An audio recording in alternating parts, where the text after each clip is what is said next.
한의사 강령에게 심통 부리기. 오늘은 누구나 조금씩은 갖고 있는 결과 조급증에 대해서 이야기 나눠보겠습니다. 성격이 급한 분들은 아직 아무것도 결정되지 않은 미래의 결과까지도 미리 결정해 두려는 경향이 강하죠. 예컨대 월드컵 조별 예선에서 우리나라가 러시아와 비기자 이제 한 게임 끝났는데 온갖 경우의 수를 다 떠올립니다.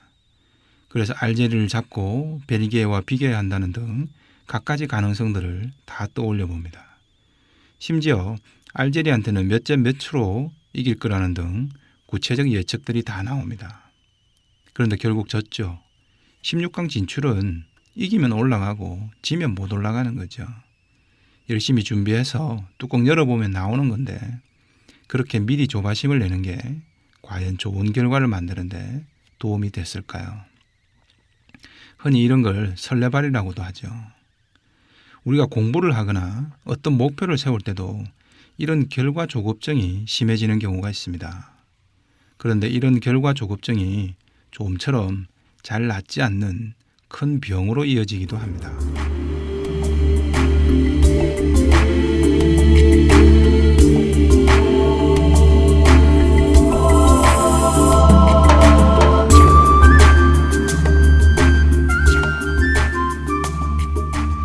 강박증으로 내원한 P군의 예를 한번 보시죠. 자신이 원하지 않는 생각들이 머릿속에서 계속 떠올라 고통스럽습니다. 그는 현재 대학을 졸업하고 취업 준비 중인데요. 작년에 대학 동기들과 기말고사 대비 스터디를 하면서 자신이 깜빡하고 한두 개를 건너뛰고 가르쳐주지 않았는데 그게 시험에 나왔다고 합니다.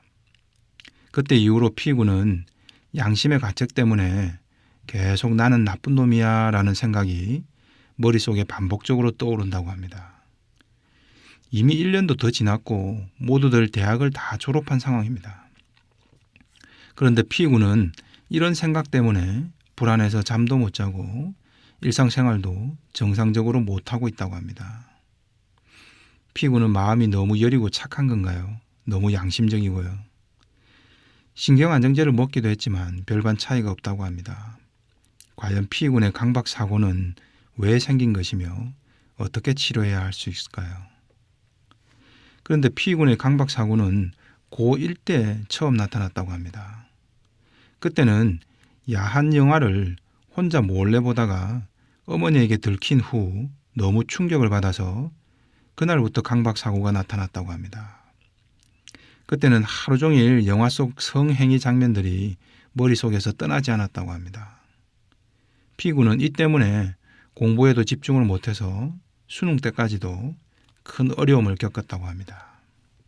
강박증은 불안장애입니다. 우리 마음에서 제대로 처리되지 못하고 있는 불안 내용이 계속 무의식에 고여 있다 보니 그 불안이 때로는 강박사고로 때로는 신체적 증상으로 변형이 되어서 나타나게 됩니다. 그래서 불안은 늘 가면을 쓰고 나타난다고도 말합니다. 머리끝부터 발끝까지 온갖 증상들을 다 야기하게 되죠. 문제는 불안의 진짜 원인과 현재 표면적으로 드러난 증상이 전혀 일치하지 않을 때가 많습니다. 진짜 불안한 건 A인데 정작 우리 마음속에서는 B나 C를 걱정하는 것처럼 보여지는 것이죠. 고교 시절 P군은 야한 영화를 보다가 들켰다는 것, 그리고 최근에는 친구에게 시험 문제를 제대로 짚어주지 못했다는 양심의 가책으로 괴로워하는 것처럼 보입니다.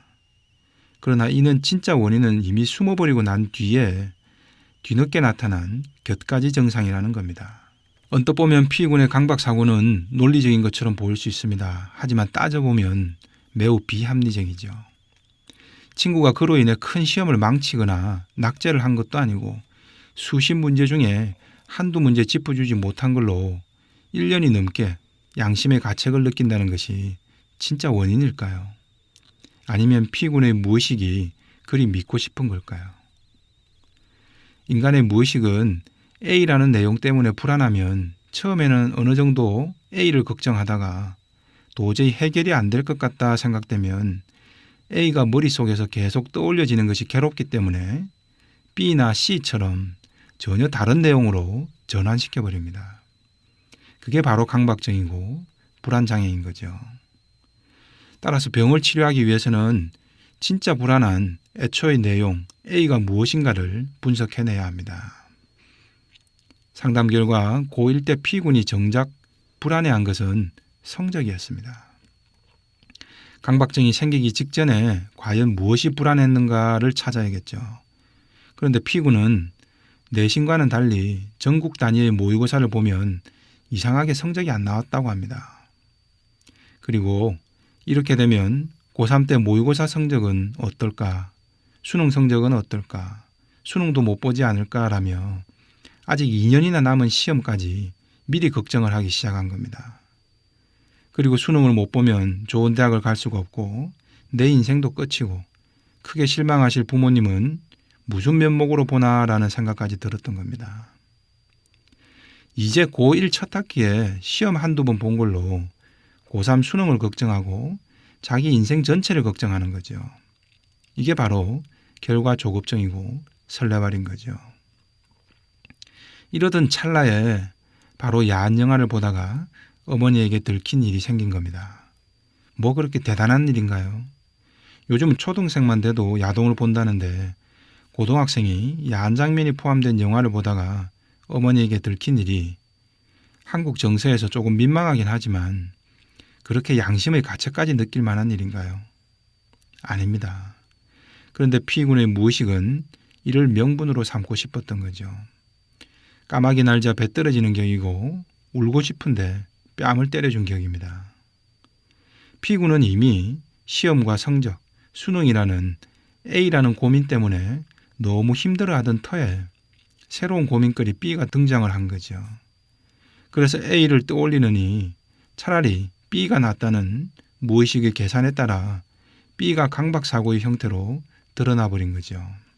그래서 고등학교 내내 성적에 대한 불안 내용인 A가 자극이 되면은 자기도 모르게 B라는 강박사고가 대신 떠올려져 버리는 겁니다.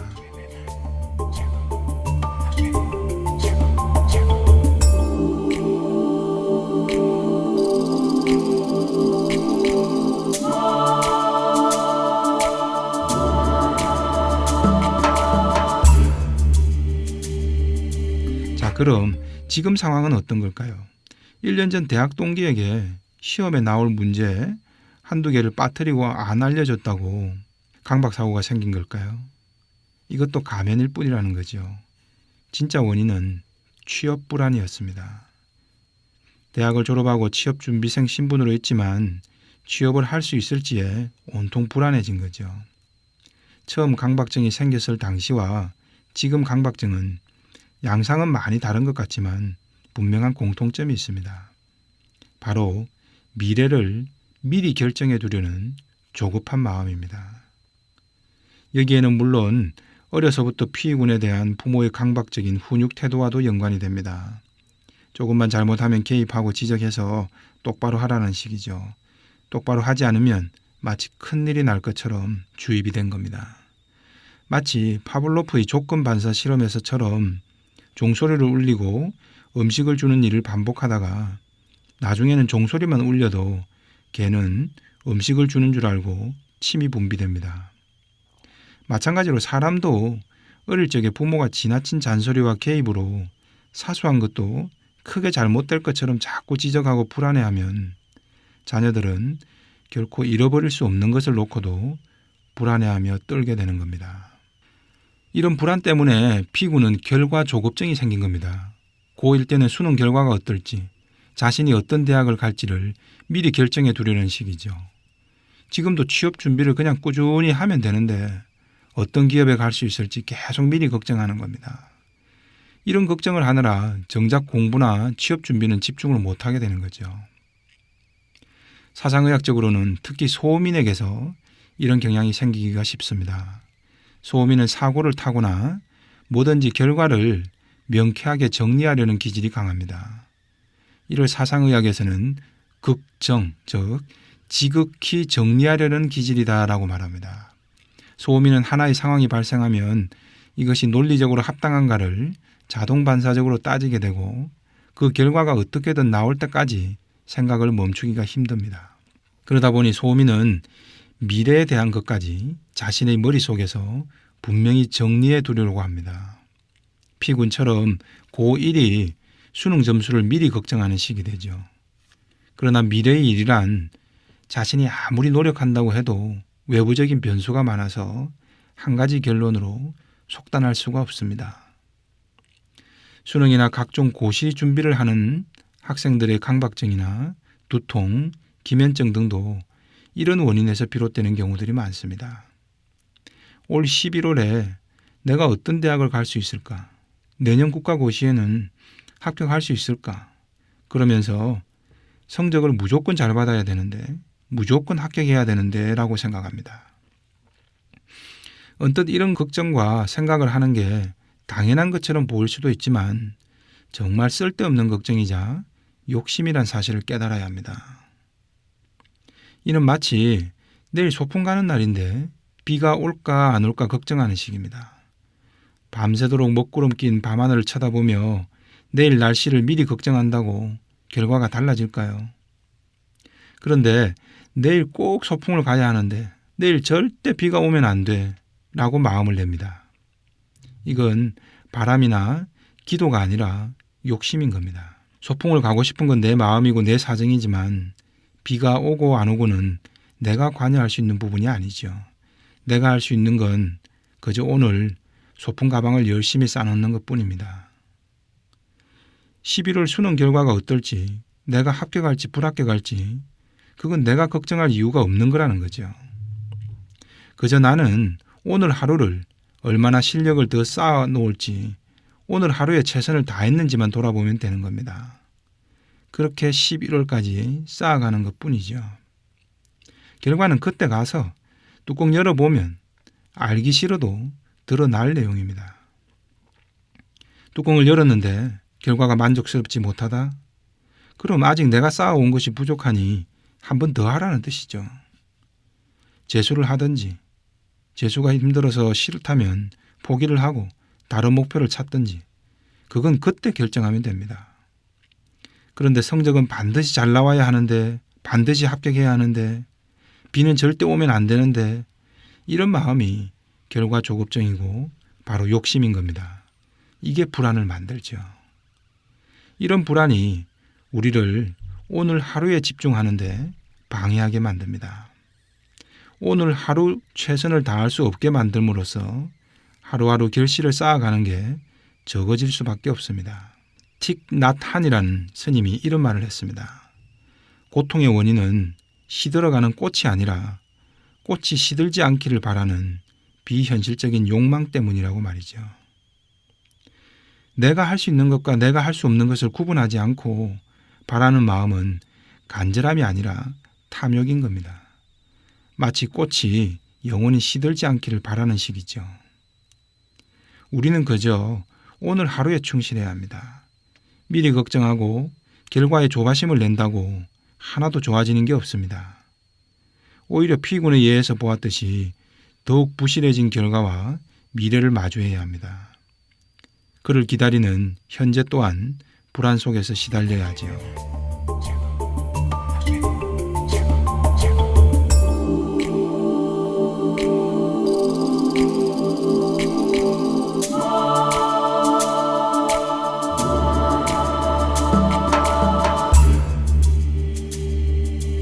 노자 도덕경에 이런 내용이 있습니다. 도생 1, 일생 2, 이생 3, 삼생 만물이다. 즉 천하에도 세상의 이치라는 건 하나를 만든다. 그런데 하나가 둘을 만들고 둘이 셋을 만들더라. 그리고 셋이 어느덧 만물을 만들어내더라. 이런 내용입니다. 그런데 우리는 자칫 이제 그런 말을 시작하고도 어느덧 마음은 벌써 만물을 만들어낼 생각에 미리 가 있습니다. 만 가지를 만들어낼지 천 가지를 만들어낼지 그건 우리가 알 바 아닙니다. 우리는 그저 오늘 하나에 집중하면 됩니다. 하나씩 만들다 보면 어느덧 쌓이면 둘이 될 것이고 알아서 셋도 넷도 더 큰 결과도 만들어지겠죠. 그래서 천리길도 한 걸음부터라고 했고 티끌모아 태산이라고 했죠. 그런데 태산부터 미리 걱정하고 천리길 앞의 일을 미리 고민하면 한 걸음과 티끌을 쌓는 오늘의 노력은 너무도 무의미하게 여겨집니다. 결국 태산이 되든 천리길을 가든 백리길을 가든 그건 내 알 바가 아닌 겁니다. 그냥 나는 오늘 하루 내게 주어진 목표, 내가 할 수 있는 만큼 열심히 살다 보면 그 누적분이 언젠가는 천리길도 되고 태산도 될 수 있다는 것이 바로 노자 도덕경의 가르침이 아닐까 싶습니다. 이 가르침대로라면 우리는 미리 결과에 조급해하면서 불안해하고 미래의 일로 불면의 나날을 보내는 일은 훨씬 줄어들지 않을까요? 이상 한의사 강요에게 심통부리기였습니다.